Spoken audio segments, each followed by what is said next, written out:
వెళ్ళిపోతున్నారేమో.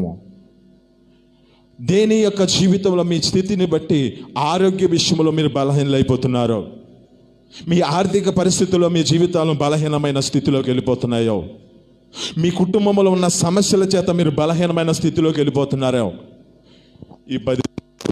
ఈ 10 దినాలు ఆ వాగ్దానాన్ని మీ హృదయంలో నింపుకొని ఆ వాగ్దానం నిమిత్తం మీరు జ్ఞాపకం చేసుకుంటే దేవుడు మీతో మాట్లాడుతున్నమాట.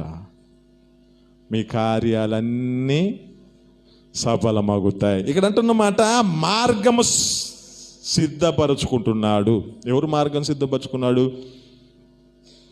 ఎవడైతే స్తుతి యాగం అర్పిస్తున్నాడో ఆ వ్యక్తి. ఇక్కడ అంటున్నాడు కదా సేవకుడి గురించి, కేరీ బాగా చెప్పాడు కదా, ఎవరి మార్గం వారిదేగా, ఆ సేవకుడిది ఎవరిది వారిదే.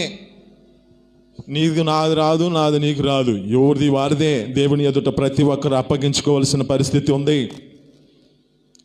అందుకే కదా వద్దులే, ఇంకా బైబిల్లో తీసితే మొత్తం వస్తాయి మళ్ళా, వద్దు, నేను ఎందుకు దానిలోకి వెళ్ళాలనుకోవట్లా.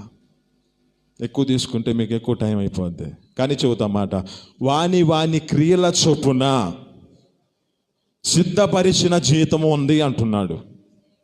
ఈ సిద్ధపరిచిన జీతము ప్రతి ఒక్కరికి దయచేస్తాడు.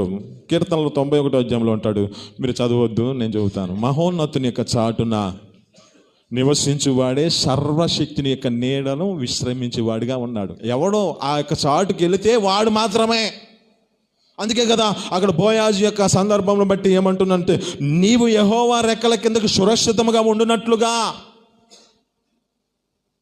ఆయన రెక్కల కిందకి నీవు వచ్చావు కనుకనే నీకు ఆయన సంపూర్ణమైన బహుమానిస్తాను అంటున్నాడు.